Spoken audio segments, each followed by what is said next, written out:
আর আমাদের মাঝে নেই। ইন্না লিল্লাহি ওয়া ইন্না ইলাইহি রাজিউন।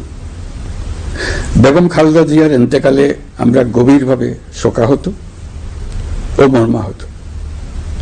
তার মৃত্যুতে জাতি এক মহান অভিভাবককে হারিয়েছে।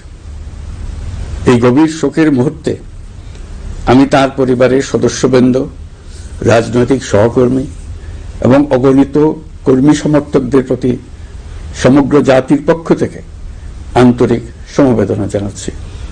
আজ আমরা আপনাদের জন্য একটি অত্যন্ত গুরুতর ও সময়োপযোগী সংবাদ নিয়ে এসেছি। এই ভিডিওটি দেখতে দেখতে একটি লাইক দিন, নগদ টিভি সাবস্ক্রাইব করুন এবং আপনার মূল্যবান মতামত জানান কমেন্ট বক্সে। চলুন শুরু করা যাক। আজ মঙ্গলবার ৩০ ডিসেম্বর ২০২৫। বাংলাদেশের রাজনীতি ও সমাজের ইতিহাসে এক গভীর শোকের ঘটনা ঘটেছে। দেশের প্রাক্তন প্রধানমন্ত্রী, BNP chairperson Begum Khaleda Zia OC অসুস্থতার দীর্ঘ সময় লড়াই করার পর বীরদর্পে মৃত্যুবরণ করেছেন। খালেদা জিয়া দীর্ঘদিন ধরে সিরোসিস, হৃদযন্ত্রের জটিলতা, ডায়াবেটিস সহ বিভিন্ন জটিল রোগে ভুগছিলেন। গত ২৩ নভেম্বর থেকে তাকে ঢাকার এভারকেয়ার হাসপাতালের আইসিইউতে চিকিৎসা চলছিল।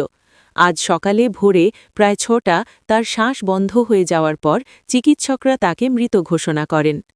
খালেদা জিয়া বাংলাদেশের প্রথম নারী প্রধানমন্ত্রী ছিলেন এবং ৩ বার জনপ্রতিনিধি হিসেবে দেশের নেতৃত্ব দিয়েছেন। তার রাজনীতি দেশের আধুনিক রাজনৈতিক ইতিহাসে একটি গুরুত্বপূর্ণ অধ্যায়, যেখানে তিনি গণতন্ত্র, ক্ষমতায় পরিবর্তন ও রাজনৈতিক প্রতিদ্বন্দ্বিতার প্রতীক হয়ে উঠে আসেন। খালেদা জিয়ার মৃত্যুতে বিএনপি ৭ দিন শোক পালন ঘোষণা করেছে এবং দলীয় প্রতি অফিসে কালো পতাকা উত্তোলনের সিদ্ধান্ত নিয়েছে।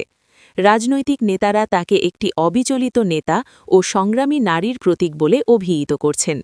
দেশের ক্রিকেট তারকা সাকিব আল হাসান, রাষ্ট্রনেতারা ও বিদেশি নেতৃবৃন্দ তার প্রয়াণে শোক প্রকাশ করেছেন এবং বাংলাদেশের গণতান্ত্রিক ইতিহাসে তার অবদানকে শ্রদ্ধার সঙ্গে স্মরণ করেছেন।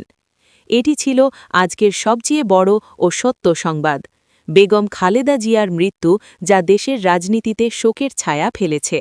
নগদ টিভি সবসময় সত্য খোঁজে, সত্য দেখায়। চ্যানেলটি সাবস্ক্রাইব করুন, লাইক, কমেন্ট, শেয়ার করুন আর নিচে আপনার মূল্যবান মন্তব্য জানান। ধন্যবাদ। নগদ টিভি সবসময় সত্য দেখায়।